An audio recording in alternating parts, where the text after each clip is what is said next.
बेवफा पड़ोसन की कहानी पूरा सुनिए, मजा आ जाएगा। कामिनी बहुत ही खूबसूरत औरत थी। उसे अपनी खूबसूरती पर बहुत घमंड था, लेकिन उसकी शादी बहुत ही साधारण दिखने वाले आलोकनाथ से हो गई थी, जिसे वो बिल्कुल भी पसंद नहीं करती थी। आलोकनाथ दफ्तर के मार्केटिंग विभाग में क्लर्क का काम करता था। महीने के 15 दिन वो टूर पर ही रहता। तनख्वाह भी ठीक ही थी, लेकिन कामिनी की हर दिन नई नई फरमाइशों को पूरा करने के चक्कर में महीने के पहले हफ्ते ही उसकी सारी तनख्वाह खत्म हो जाती थी। एक दिन की बात है, सुबह का समय था। कामिनी बिस्तर पर लेटी हुई थी। तभी आलोकनाथ ने उसे जगाते हुए कहा, आलोकनाथ, क्या बात है कमीनी, आज बहुत देर तक सोई हुई हो? उद्धरण चिन्ह। कामिनी, अरे, जिसकी किस्मत ही सो गई हो, वो जागकर क्या करे? उद्धरण चिन्ह। आलोकनाथ, क्या बात है, आज सुबह सुबह ही ताने? कामिनी, तो क्या चाहते हैं आप, सुबह सुबह आपकी आरती उतारना शुरू कर दूं या पैर दबाऊं? उद्धरण चिन्ह। आलोकनाथ समझ गया कि कामिनी को कोई चीज चाहिए, क्योंकि जब भी उसे कोई चीज चाहिए होती थी, वो इसी तरह का नाटक करने लगती थी। आलोकनाथ, अरे, क्या चाहिए तुम्हें, बोलो ना? उद्धरण चिन्ह। कामिनी, हाँ हाँ, बोल तो ऐसे रहे हो जैसे चांद तारे लेकर आ जाओगे मेरे लिए। कितने दिनों से आपको सोने की रिंग के लिए बोल रही हूँ, लेकिन तुम तो एक कान से सुनकर दूसरे कान से निकाल देते हो। उद्धरण चिन्ह। आलोकनाथ, अब जितनी हैसियत है मेरी उतना ही तो कर पाऊंगा मैं, और अभी मेरा हाथ तंग है। 2-3 महीने रुक जाओ ना, फिर दिला दूंगा मैं। उद्धरण चिन्ह। कामिनी, तो फिर मुझसे पूछते क्यों हो कि क्या चाहिए? जाए, अपना काम करिए, मेरे सिर में बहुत दर्द है।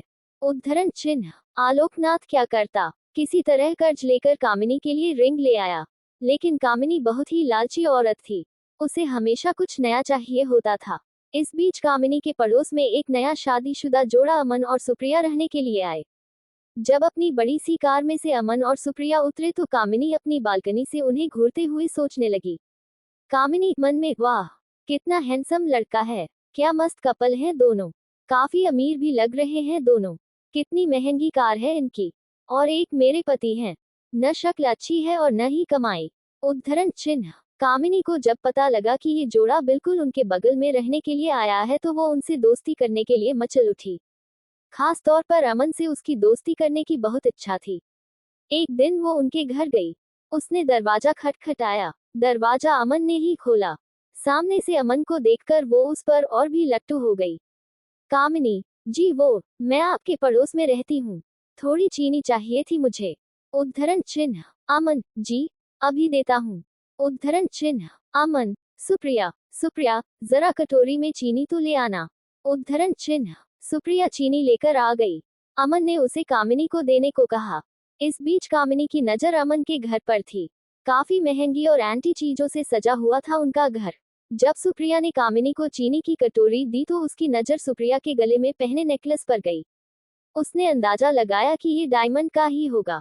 सुप्रिया और अमन दोनों ने कामिनी को घर के अंदर आने को कहा तो उसने कहा कि फिर किसी दिन। कामिनी जब चीनी की कटोरी लेकर अपने घर गई तो आलोकनाथ की नजर उस पर गई। आलोकनाथ, अरे, घर में तो इतनी सारी चीनी पड़ी है, फिर तुम पड़ोस से मांग कर क्यों ले आई? उद्धरण चिन्ह। कामिनी, ये बात आपकी समझ में आ जाती तो आप अपने ऑफिस में क्लर्क नहीं होते। उद्धरण चिन्ह।